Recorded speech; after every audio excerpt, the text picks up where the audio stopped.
yung kanilang ekonomiya, yung kanilang mga nasasakupan, yung kanilang constituents, yung kanilang mga residente, citizens, ma-secure at ma-protektahan. Yan. So lahat nag-aalala ha, lahat aligaga. Pero dito sa Pilipinas, wag ibahin nyo mga Pilipino. Panis yan kay Bongbong. Kay Bongbong wala yan. Ano to, wala to nangyayari dyan. O kayo kinakabahan, kami hindi. Walang hiya. O anong interpretasyon nyo sa ganong klase ng ganong klase ng leader? Ito yung leader na very positive thinking. Positive thinking. Pero sa drugs, baka positive din yan. Oo kasi sabi nung ate nagda-drugs daw, hindi man nagpa-drug test. So baka positive din yan. Hindi lang thinking ang positive Sobra naman yan. Sobra naman pagka-positive niyan. Mantakin mo, sa buong mundo, nag-iisa ka. Nag-iisa ka lang na hindi nag-aalala.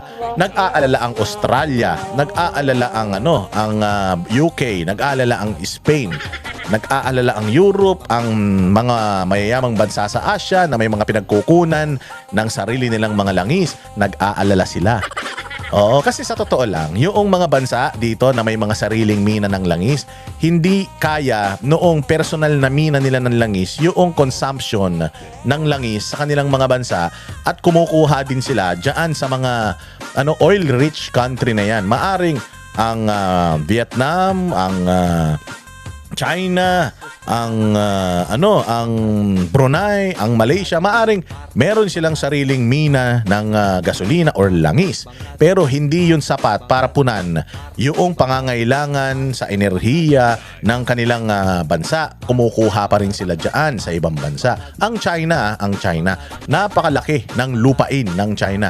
Isa sa pinakamalaking bansa ang China. Pero 20%, may sarili din silang mina ng langis. Pero 20% lang ng energy na yung needs ng China, 20% lang yung kayang punan nung sarili nilang mina ng langis. 20% lang. China na yan, ang laki-laki na yan. So ang China, kumukuha pa rin saan? Kumukuha sa Russia, kumukuha sa Iran, at kung saan-saan pang mga bansa para mapunan yung energy needs or yung oil needs ng kanyang bansa. Therefore, kabado din sila. Why? Kahit na nakakadaan sila dyan sa Strait of Hormuz na yan, kinakabahan pa rin sila. Dahil nga bukod sa nakakakuha sila dyan, yung kuha nila ng langis dyan dahil nga doon sa sitwasyon mas mahal. Dahil yung Israel tinitira yung mga oil refineries o yung mga extractor ng langis dyan sa Iran. So, tendency kapag ganyan may gera, may risk, so tumataas din yung presyo nung kanilang naaangkat na mga langis. So kinakabahan din sila. China na yan, kinakabahan pa yan. Industrial country ang China, kinakabahan. Pero wag ka, ang Pilipinas hindi kinakabahan. Ang Pilipinas walang sariling mina ng langis. Lahat ng commodities natin kinukuha natin sa ibang bansa. Lahat, ultimong bigas, asukal, agricultural products, langis, lahat ng maisip mo kinukuha or ini-import lang natin sa ibang bansa. Wala tayong capacity para buhayin natin yung sarili natin. Nakaasa tayo sa ibang bansa pagdating sa mga basic commodities. Pero si Bongbong Marcos, hindi siya nag-aalala. Nagulat ka rin, hindi siya nag-aalala, wala siyang agam-agam at sinasabi niya sa mga kababayan natin, kalmahe. Relax lang. Abno, di ba? Abno, sabi ko nga, okay lang man na dumaan tayo sa ganitong sitwasyon, pero pag dumaan tayo sa ganitong sitwasyon tapos ganito katarantado, ganito ka-abnormal, ganito kabangag yung humahawak ng ating gobyerno, delikado. Kaya nga, if there is a right time to demand for a hair follicle drug test dito kay Bongbong, now is the time. Why? Kasi hindi mo alam kung trip lang niya yan, kung pinagtitripan lang niya tayo. Hindi mo alam kung nasa matinong isip pa ba yan.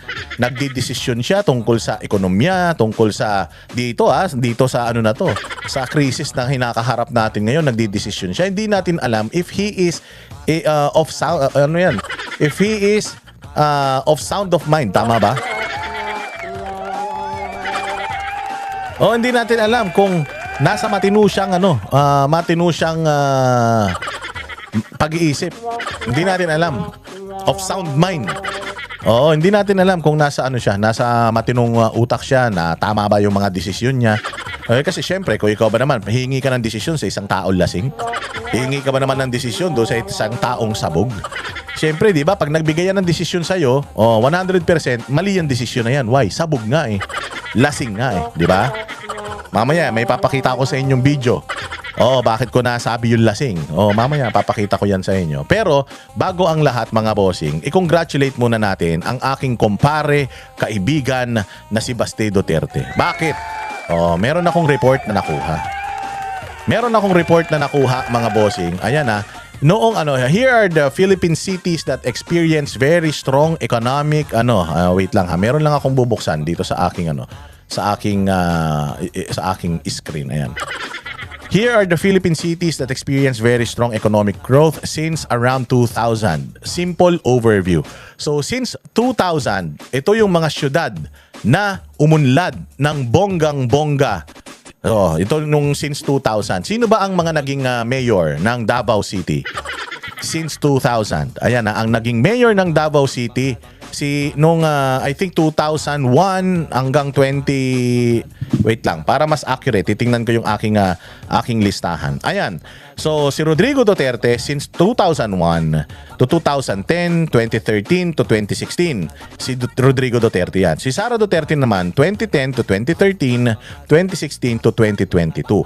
At yung aking kumpare na si Sebastian Baste Duterte since 2022 hanggang ngayon 2026, siya ang mayor. So, tatlong Duterte ito. Pangulong Duterte, Vice Presidente Duterte na magiging Pangulo din, Baste Duterte na sigurado ako magiging Pangulo din. Tingnan mo yung trend. 'Di ba? History repeats itself.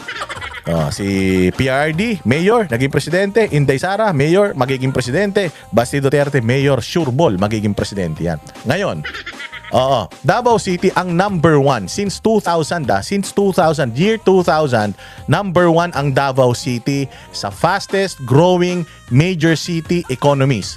Ang GDP nila ngayon is around 570 plus billion at ang growth drivers nila, logistics hub of Mindanao, agriculture, export, real estate, BPO, retail, yan yung kanilang reason kung bakit sila negosyo. Yung mga investors ng mga logistic hub, mga agriculture exports, real estate, yan, mga condominium, mga subdivision, mga development, real estate development, sa kanila nag-invest. BPO, retail, number 1 po ang Davao City sa major cities or pinakamalaking siyudad. At became the largest economy outside Luzon among cities. At alam mo kung ano number 2? Number 2, yung Taguig City, ang BGC. Number 2 yan. Number 3, Cebu City. Number 4, Cagayan de Oro. Number 5, Naga City. Number 6, Clark and Angeles City. Number 7, Iloilo. Yung mga BPOs, yung mga business processing offices or outsourcing. Ayan, nag-invest sa Davao. Since 2000 hanggang ngayon, sa buong Pilipinas, mga pinakamalalaking syudad, numero 1 ang Davao City. Paano nyo sasabihin na corrupt ang mga Duterte? Paano nyo sasabihin na walang nagawa ang mga Duterte? Imaginein mo tingnan mo kung gaano kaganda ang Bonifacio Global City. Yung BGC, gaano kaganda ang BGC, gaano kaunlad ang BGC, tingnan mo. Buong Taguig yan, hindi lang yung BGC is just part of Taguig. Pero yung buong Taguig malaki din yan. Pero kaya nalagay ang Taguig City dito sa listahan na ito sa top 7 na mga syudad na umunlad, pinakamalaki ang inunlad noong since 2000, year 2000, dahil dyan sa BGC, Bonifacio Global City. Imagine niyo, Davao City from an agricultural province. Nagpunta ang mga investor diyan. Napakaraming mga investor nag-invest sa Davao dahil maayos ang pamumuno sa Davao, walang red tape, walang corruption. Diyan sila nagpunta. Since 26 years after, number 1 po ang Davao sa pinaka umunlad ang ekonomiya sa buong Pilipinas. Hindi lang po sila safest city, Kaakibat yan eh. Kaakibat ng pagiging isang safest city ang pagiging isang mayaman na syudad. Bakit? Nagiging nakaka-attract ng una turista, nakaka-attract ng investor kapag ka ang isang syudad ay peaceful. At saka kapag ka ang leader nakikita nila napoproteksyonan hindi lang yung businesses nila, pati yung interest noong mga nagtatrabaho sa mga negosyo nila. So again ang number 2 is Taguig City. Number 2, number 3 ang Cebu City. A massive expansion in BPO, tourism, real estate, port trade, maganda rin. Cagayan de Oro, CDO, umunlad din yan. Yung airport nga nila dyan, ang ganda na eh. Naga City, umunlad din ang Naga City. Clark, Angeles, and Iloilo. Iloilo, talaga yan BPO hub yan. Magagaling kasi mag-English mga Ilonggo. BPO expansion in new business district. So take away sa largest economic scale growth mga bossing, ang Davao City, ang Cebu City at ang Taguig City ang pinakamalaki ang inunlad in terms of ekonomiya. Nagsimula yan 2000, naging mayor si Rodrigo Duterte noong 2001 kasi I think napalitan siya nung bago mag-year 2000 napalitan siya. Ngayon sa fast growth relative to size, yung sa pagdating sa size, Naga City ang number 1, Iloilo City and Cagayan de Oro. Pero sa growth relative to size, 6 to 7 times economic growth, larger population base, transformation into a major metropolitan economy, Davao City po ang nanguna. Galing! So in economic scale, mga bossing, in economic scale, Davao grew far larger in absolute terms. Davao grew in absolute terms. Pakita ko lang sa inyo.